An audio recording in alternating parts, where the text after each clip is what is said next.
Que se passerait-il si Israël utilisait une arme nucléaire contre l'Iran?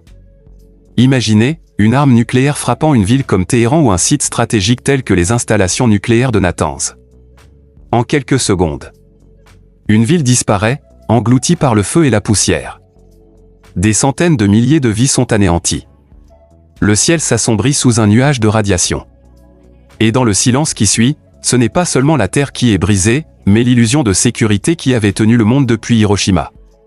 Comme un écho douloureux du passé, la riposte viendrait presque inévitablement. L'Iran pourrait frapper Tel Aviv, Haïfa, peut-être même Jérusalem. Ses alliés, le Hezbollah au Liban, les groupes dans la bande de Gaza, ou les Houthis au Yémen, feraient trembler la région.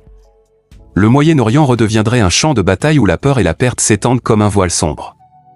Ce ne serait plus un conflit local. Les États-Unis, alliés d'Israël, seraient tirés dans la spirale. La Russie et la Chine observeraient, jugeraient, condamneraient. Les Nations Unies, autrefois symbole d'espoir et de dialogue, seraient plongées dans la confusion. Et le monde entier sentirait, comme un écho lointain mais familier, la fragilité de la paix, cette paix que l'on croyait acquise depuis Hiroshima. Si l'arme nucléaire est employée une fois, le monde entier change. Des pays comme l'Arabie Saoudite, la Turquie, l'Égypte pourraient conclure que la seule manière de survivre est de posséder à leur tour la destruction. Et le traité sur la non-prolifération des armes nucléaires, longtemps pilier fragile d'un équilibre précaire, perdrait toute autorité. Les retombées radioactives se répandraient au-delà des frontières. Certaines régions de l'Irak. Certaines parties de l'Afghanistan. Peut-être même le Pakistan. Des millions de vies seraient déplacées, fuyant vers la Turquie et l'Europe, porteurs d'une mémoire collective de la terre brûlée et du ciel irradié.